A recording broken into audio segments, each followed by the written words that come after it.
2014ರದ್ದು Facebook ಚುನಾವಣೆ, 2019ರದ್ದು WhatsApp ಚುನಾವಣೆ ಆದರೆ 2024ರದ್ದು ಆರ್ಟಿಫಿಷಿಯಲ್ ಇಂಟೆಲಿಜೆನ್ಸ್ ಮೆರೆದಾಡಿದಂಥ ಚುನಾವಣೆನ. 2014ರಲ್ಲಿ ಫೇಸ್ಬುಕ್ ಅನ್ನ, 2019ರಲ್ಲಿ ವಾಟ್ಸಪ್ ಅನ್ನ ತಮಗೆ ಬೇಕಾದ ಹಾಗೆ ಬಳಸಿ ಸಮೂಹ ಸರಣಿ ಸೃಷ್ಟಿ ಮಾಡಿದವರು ಈ ಬಾರಿ AI ಮೂಲಕ ಮತ್ತೆ ಅದೇ ರೀತಿಯ ವಾತಾವರಣ ಸೃಷ್ಟಿ ಮಾಡೋದಕ್ಕೆ ಯತ್ನಿಸಿ ಯಶಸ್ವಿಯಾಗಿದ್ದಾರೆ. ಬಿಗ್ ಟೆಕ್ ಅಂತಾನೆ ಕರೆಯಲ್ಪಡುವ ಅತ್ಯಾಧುನಿಕ ತಂತ್ರಜ್ಞಾನ ಈ ಚುನಾವಣೆಯಲ್ಲಿ ಎಂಥ ಪರಿಣಾಮವನ್ನ ಬೀರಿದೆ? ಅದರಿಂದ ದೇಶದ ಜನರಿಗೆ ಲಾಭವಾಗಿದೆಯಾ ಅಥವಾ ನಷ್ಟನೇ ಜಾಸ್ತಿ ಆಗಿದೆಯಾ?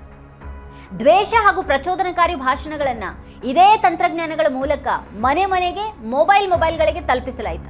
2024ರ ಏಪ್ರಿಲ್ ರಾಜಸ್ಥಾನದ ಅಜ್ಮೀರ್ ಒಬ್ಬ ಲೋಕಲ್ ಬಿಜೆಪಿ ಮುಖಂಡ ಶಕ್ತಿ ಸಿಂಗ್ ರಾಠೋರ್ ಬಿಳಿ ಟೀ ಶರ್ಟ್ ಅನ್ನ ತೊಟ್ಟು ಗ್ರೀನ್ ಸ್ಕ್ರೀನ್ ಎದುರು ಕೂತು ಮಾತಾಡೋದನ್ನ ಗಮನಿಸಬಹುದು.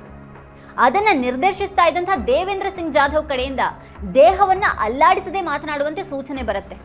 ಈತನನ್ನ ಭಾರತದ ಡೀಪ್ ಫೇಕರ್ ಅಂತಾನೆ ಬಹಳಷ್ಟು ಮಂದಿ ಗುರುತಿಸ್ತಾರೆ. ಅಲ್ಲಿನ ಮತದಾರರಿಗೆ Shakti Singh deep fake message recording ನಡೆದಿದೆ. ಪ್ರತಿಯೊಬ್ಬ ಮತದಾರನ ಹೆಸರನ್ನು ಹೇಳಿ ಮಾತನಾಡಿದಂತೆ ಆ ಮೆಸೇಜ್ ಇರುತ್ತೆ. ಮೆಸೇಜ್ ಸ್ವೀಕರಿಸಿದಂಥ ಪ್ರತಿಯೊಬ್ಬ ಮತದಾರನಿಗೂ ಅರೆ ತನ್ನ ಹೆಸರನ್ನು ಹೇಳಿ ತನಗೇ ಮೆಸೇಜ್ ಕಳಿಸಲಾಗಿದೆ ಅಂತ ಅನಿಸುತ್ತೆ. ಆದ್ರೆ ಅದು ಡೀಪ್ ಫೇಕ್ ಅನ್ನೋದು ಪಾಪ ಅವ್ರು ಯಾರಿಗೂ ಗೊತ್ತೇ ಆಗೋದೇ ಇಲ್ಲ. ಹೀಗೆ ಚುನಾವಣೆಗೆ ತಯಾರಾಗ್ತಾ ಭಾರಿ ಪರಿಣಾಮ ಸೃಷ್ಟಿಸೋದಕ್ಕೆ ಈಗ ಬಳಕೆ ಆಗ್ತಿರೋದು AI ಟೆಕ್ನಾಲಜಿ. ಈ ದೇಶದ ಚುನಾವಣೆಯಲ್ಲೀಗ AI ಮತ್ತು ಡೀಪ್ ಫೇಕ್ ಅನ್ನೋದು ರಿಯಾಲಿಟಿ. ಆದರೆ ಅದು ಫೇಸ್ಬುಕ್, ವಾಟ್ಸಪ್ನಂತೆ ತೀರಾ ಎದ್ದು ಕಾಣದ ಬ್ಲರ್ ರಿಯಾಲಿಟಿ. ದೊಡ್ಡ ದೊಡ್ಡ ಪಕ್ಷಗಳು ಮತದಾರರನ್ನ ಈ ತಂತ್ರಜ್ಞಾನ ಬಳಸಿ ಆಗ್ಲೇ ಯಾಮಾರಿಸೋದು ಶುರುವಾಗಿರಬಹುದು. ಆದರೆ ಮತದಾರರಿಗೆ ಅದು ಗೊತ್ತಿಲ್ಲ ಅಷ್ಟೇ. ಎಲ್ಲಾ ನಿಯಮಗಳನ್ನ ಮೂಲೆ ಗುಂಪಾಗಿಸಿ ದೊಡ್ಡ ದೊಡ್ಡ ಟೆಕ್ ಕಂಪನಿಗಳು ಸುಳ್ಳು ಮತ್ತು ದ್ವೇಷ ಹರಡುವಲ್ಲಿ ರಾಜಕೀಯ ಪಕ್ಷಗಳ ಜೊತೆಗೆ ಕೈ ಜೋಡಿಸೋದು 2024ರ ಚುನಾವಣೆಯಲ್ಲೂ ನಡೆದಿದೆ. ನಿಮ್ಮ ಡೇಟಾಗಳನ್ನೇ ಬಳಸಿಕೊಂಡು ನಿಮ್ಮನ್ನೇ ಯಾಮಾರಿಸುವ, ಆದರೆ ಅದರಿಂದ ತಾವು ಲಾಭ ಮಾಡಿಕೊಳ್ಳುವಂತಹ ಕೆಲಸವನ್ನ ರಾಜಕೀಯ ಪಕ್ಷಗಳು ನಡೆಸಿವೆ. ದುಡ್ಡಿನ ಮೂಲಕ ಮುಖ್ಯಧಾರೆಯ ಮಾಧ್ಯಮಗಳನ್ನೇ ನಿಯಂತ್ರಿಸ್ತಾ ಇರೋದು ಹಳೆಯ ವಿಚಾರ. ವಾಟ್ಸಪ್ ಮೂಲಕ ಸುಳ್ಳು ಹರಡಿ ಅಲ್ಲೋಲ ಕಲ್ಲೋಲ ಸೃಷ್ಟಿ ಮಾಡಿದ್ದು ಕೂಡ ಈಗ ಅದು ಹಳೆಯದು. 2014ರಲ್ಲಿ 2019ರಲ್ಲಿ ಇದೆಲ್ಲ ಪ್ರಯೋಗಗಳನ್ನು ನಡೆಸಲಾಗಿದೆ. ಆದರೆ 2024ರ ಚುನಾವಣೆಯನ್ನ ಹೇಗೆ ಡೀಪ್ ಫೇಕ್ ಮಾಹಿತಿಗಳು ನಿಯಂತ್ರಿಸಿವೆ, ಹೇಗೆ ಅವೆಲ್ಲವೂ ಚುನಾವಣಾ ಪ್ರಚಾರದಲ್ಲಿ ಬಳಕೆ ಆಗಿವೆ ಅನ್ನೋದನ್ನ ನೀವು ಗಮನಿಸಬೇಕು. ಇಡೀ ಚುನಾವಣಾ ಪರಿಭಾಷೆ ನೀವು ಬದಲಿಸಿಬಿಟ್ಟಿವೆ. ಈ ಭಯಂಕರ ಕಥೆಯ ಒಂದು ತೀರಾ ಸಣ್ಣ ಭಾಗ ಅಜ್ಮೀರ್ನ ಶಕ್ತಿ ಸಿಂಗ್ ರಾಠೋರ್ ಡೀಪ್ ಫೇಕ್ ವಿಡಿಯೋ ಸಂದೇಶ. ಚುನಾವಣೆಯಲ್ಲಿ ತಂತ್ರಜ್ಞಾನ ಬಳಕೆ ಹೊಸ ವಿಚಾರ ಏನಲ್ಲ. 1990ರಲ್ಲಿ ಮೊದಲ ಬಾರಿಗೆ ಭಾರತದಲ್ಲಿ ಮಾಸ್ ಫೋನ್ ಕಾಲ್ ಬಳಕೆ ಆಯಿತು. ಅದು ಲ್ಯಾಂಡ್ಲೈನ್ ಜಮಾನ ಆಗಿತ್ತು. 2007ರಲ್ಲಿ UP ಅಸೆಂಬ್ಲಿ ಎಲೆಕ್ಷನ್ನಲ್ಲಿ ಮೊದಲ ಮಾಸ್ ಮೊಬೈಲ್ ಫೋನ್ ಬಳಕೆ ಆಯಿತು. 2014ರಲ್ಲಿ ಮೋದಿಯ 3D ಹ್ಯಾಲೋಗ್ರಾಮ್ ಬಳಕೆ ನಡೆಯಿತು. ಅದಕ್ಕೂ ಮೊದಲು ಗುಜರಾತ್ ಅಸೆಂಬ್ಲಿ ಚುನಾವಣೆಯಲ್ಲಿ ಅದು ದೊಡ್ಡ ಆಕರ್ಷಣೆಯಾಗಿತ್ತು. 2014ರಲ್ಲಿ ಫೇಸ್ಬುಕ್ನಂಥ ಸೋಷಿಯಲ್ ಮೀಡಿಯಾವನ್ನು ಪೂರ್ತಿಯಾಗಿ ಬಳಸಿಕೊಳ್ಳಲಾಯಿತು ಅಥವಾ ದುರ್ಬಳಕೆ ಮಾಡಿಕೊಳ್ಳಲಾಯಿತು. ಅದಕ್ಕಾಗಿ ಖರ್ಚು ಮಾಡಲಾದಂಥ ಹಣ ಅಧಿಕೃತವಾಗಿಯೇ ಘೋಷಣೆ ಆಗಿರೋದೇ 500 ಕೋಟಿ. ಸೋಷಿಯಲ್ ಮೀಡಿಯಾದ ಜಮಾನವನ್ನು ಬಹಳ ದೊಡ್ಡ ಮಟ್ಟದಲ್ಲಿ ಬಳಸಿಕೊಂಡಿದ್ದು ಬಿಜೆಪಿ IT ಸೆಲ್. 2019ರಲ್ಲಿಯೂ ಕೂಡ ಇದ್ರ ಬಳಕೆ ವ್ಯಾಪಕ ಆಯಿತು. ಸಾವಿರಾರು ಲಕ್ಷಾಂತರ ವಾಟ್ಸಪ್ ಗ್ರೂಪ್ಗಳ ರಚನೆ ಆದವು. ಬಿಜೆಪಿ ದೊಡ್ಡ ಮಟ್ಟದಲ್ಲಿ ಮತದಾರರ ಜೊತೆಗೆ ನೇರ ಸಂಪರ್ಕ ಸಾಧಿಸೋದಕ್ಕೆ ವಾಟ್ಸಪ್ ಅನ್ನು ಬಳಕೆ ಮಾಡಿತು. ಜನರಲ್ಲಿ ಗ್ರಹಿಕೆಯನ್ನು ರೂಪಿಸೋದು ಮತ್ತು ಆ ಮೂಲಕ ಚುನಾವಣೆಯನ್ನು ಗೆಲ್ಲೋದು ಅದರ ಬಳಕೆಯ ಗುರಿಯಾಗಿತ್ತು. ಮಾಹಿತಿಯನ್ನು ನಿಯಂತ್ರಿಸುವ ಮೂಲಕ ಮತದಾರರ ಆಲೋಚನೆಯನ್ನು ನಿಯಂತ್ರಿಸುವಂತಹ ಕೆಲಸ ಬಿಜೆಪಿಯಿಂದ ನಡೆಯಿತು. ಅದರಲ್ಲಿ ಈ ಮಡಿಲ ಮೀಡಿಯಾ, ವಾಟ್ಸಪ್ ಯೂನಿವರ್ಸಿಟಿ ಇವೆಲ್ಲವೂ ಕೂಡ ಇದನ್ನೇ ಮಾಡಿದ್ವು. ನಮ್ಮ ದೇಶದಲ್ಲಿ ಮಾತ್ರ ಅಲ್ಲ, ಬಿಜೆಪಿಯಿಂದ ಮಾತ್ರ ಅಲ್ಲ, ಇಡೀ ಜಗತ್ತಿನೆಲ್ಲೆಡೆ ಇದೇ ನಡೆಯೋದು. ಅಮೆರಿಕ, ಬಾಂಗ್ಲಾದೇಶ, ಇಸ್ರೇಲ್ ಯಾವುದೇ ದೇಶದಲ್ಲೂ ರಾಜಕೀಯ ನೆರೆಟಿವ್ ಅನ್ನ ಈ ಮೂಲಕ ನಿಯಂತ್ರಿಸೋದು ನಡೆಯುತ್ತೆ. ಆದರೆ ನಮ್ಮಲ್ಲಿ ಬಿಜೆಪಿ ಇದನ್ನು ಬಳಸಿ ಯಶಸ್ವಿ ಆದಷ್ಟು ಬೇರೆ ಯಾವ ಪಕ್ಷಗಳು ಆಗಿಲ್ಲ. ಈಗ ಇನ್ನೊಂದು ಲೆವೆಲ್ಗೆ ಅದು ಹೋಗಿದೆ. 2020ರಲ್ಲಿ ದಿಲ್ಲಿ ಚುನಾವಣೆಯಲ್ಲಿ ದೇಶದಲ್ಲಿ ಮೊದಲ ಸಲ ಡೀಪ್ ಫೇಕ್ ಬಳಕೆ ಆಯಿತು. ದೊಡ್ಡ ಪ್ರಮಾಣದ ಮತದಾರರನ್ನು ತಲುಪೋದಿಕ್ಕೆ ಮನೋಜ್ ತಿವಾರಿ ಅದನ್ನು ಬಳಕೆ ಮಾಡಿದ್ರು. AI ನಿರ್ಮಿತ ಆ ವಿಡಿಯೋ ಹರಿಯಾಣಿ ಮತ್ತು ಇಂಗ್ಲಿಷ್ ಭಾಷೆಯಲ್ಲಿತ್ತು. ಮತದಾರರಲ್ಲಿ ಮತ ಯಾಚಿಸೋದಕ್ಕೆ ಆ ತಂತ್ರಜ್ಞಾನದ ಬಳಕೆ ಮಾಡಲಾಗಿತ್ತು. 2023ರಲ್ಲಿ DMK ತನ್ನ ಮಾಜಿ ವರಿಷ್ಠ ದಿವಂಗತ ಕರುಣಾನಿಧಿಯ ಡೀಪ್ ಫೇಕ್ ವಿಡಿಯೋ ಮಾಡಿ ಬಳಸಿತು. ಅದಾದ ಮೇಲೆ AIADMK ಮಾಜಿ ನಾಯಕಿ ದಿವಂಗತ ಜಯಲಲಿತಾ ಅವರ ಧ್ವನಿಯನ್ನ ಈ ತಂತ್ರಜ್ಞಾನದಲ್ಲಿ ಕ್ಲೋನಿಂಗ್ ಮಾಡಿತ್ತು. ಆದರೆ ಈ ರೀತಿ ಯಾರದೇ ಡೀಪ್ ಫೇಕ್ ವಿಡಿಯೋ ಅಥವಾ ಆಡಿಯೋ ಕ್ಲೋನಿಂಗ್ ಮಾಡಬಹುದಾದಂತಹ ಸಾಧ್ಯತೆನೇ ಈ ಚುನಾವಣೆಯಂತ ಹೊತ್ತಿನ ಅಪಾಯವಾಗುವಂತಹ ಸನ್ನಿವೇಶನೂ ಎದುರಾಯಿತು. AI ಸುಳ್ಳು ಮಾಹಿತಿ ಎಷ್ಟು ಅಪಾಯಕಾರಿ ಆಗಬಲ್ಲದು ಅನ್ನೋದು ದೇಶಕ್ಕೆ ಗೊತ್ತಾಗಿದ್ದು ಕುಸ್ತಿಪಟುಗಳ ಪ್ರತಿಭಟನೆ ನಡೆದಿದ್ದಂತಹ ಸಂದರ್ಭದಲ್ಲಿ. ಆ ಸಮಯದಲ್ಲಿ ಒಂದು ಫೋಟೋ ವೈರಲ್ ಆಗುತ್ತೆ. ಬಂಧಿತ ಕುಸ್ತಿಪಟುಗಳು ನಗ್ತಾ ಇದ್ದಂಥ ಆ ಫೋಟೋ ತಪ್ಪು ಸಂದೇಶ ಹೋಗುವ ರೀತಿಯಲ್ಲಿತ್ತು. ಆದರೆ ಅದು ತಿರುಚಲಾದ ಫೋಟೋ ಆಗಿತ್ತು. ನಿಜವಾದ ಫೋಟೋವನ್ನ ಕಡೆಗೆ ಬಜರಂಗ್ ಪೂನಿಯಾ ಶೇರ್ ಮಾಡಿದ್ರು. ಅದರಲ್ಲಿ ಕುಸ್ತಿಪಟುಗಳು ನಗ್ತಾ ಇರಲಿಲ್ಲ.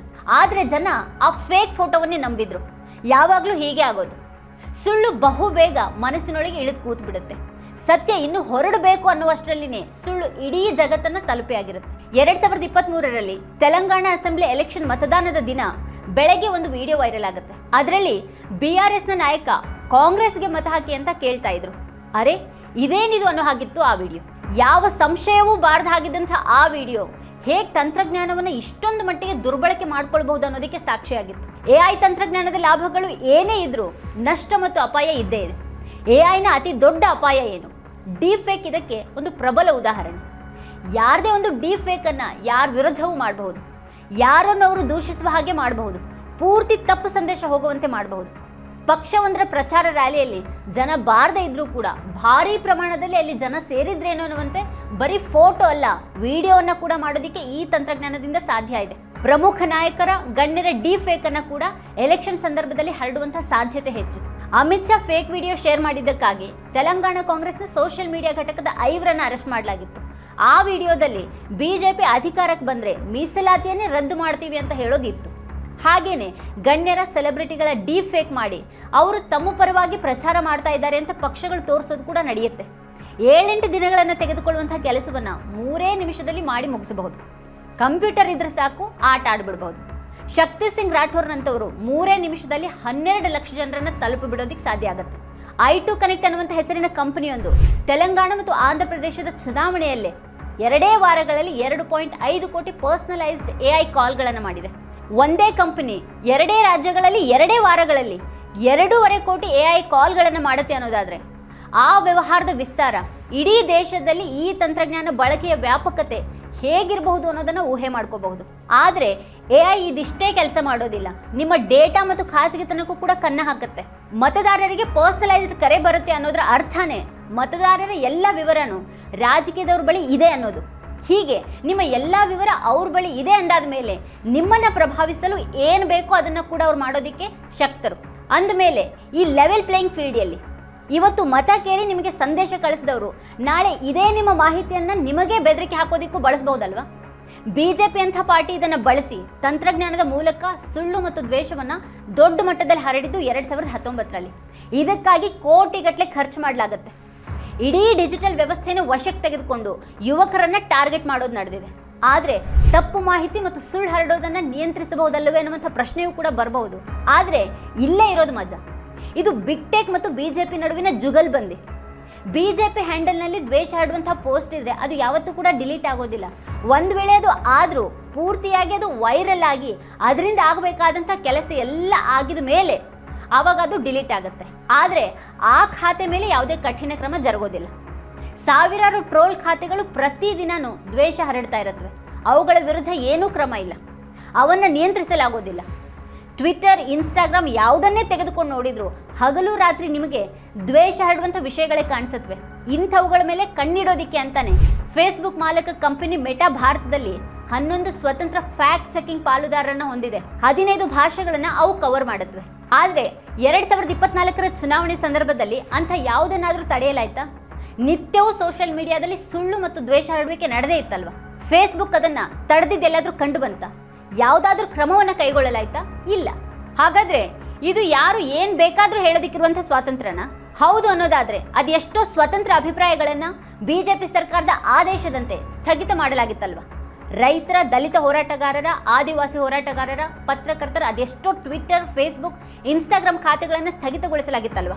ಕೇಂದ್ರ ಸರ್ಕಾರದ ಆದೇಶದ ಮೇರೆಗೆ ಬೋಲ್ತಾ ಹಿಂದೂಸ್ತಾನ್ ಯೂಟ್ಯೂಬ್ ಚಾನೆಲ್ ಅನ್ನ ತಿಂಗಳು ಕಾಲ ತೆಗೆಯಲಾಗಿತ್ತಲ್ವಾ? ವಾಸ್ತವ ಏನಂದ್ರೆ ದೊಡ್ಡ ದೊಡ್ಡ ಟೆಕ್ ಕಂಪನಿಗಳಿಗೆ ದ್ವೇಷ ಭಾಷಣ, ಸುಳ್ಳು ಸುದ್ದಿ ಇದು ಯಾವುದರ ಅಂತರನೂ ಇಲ್ಲ.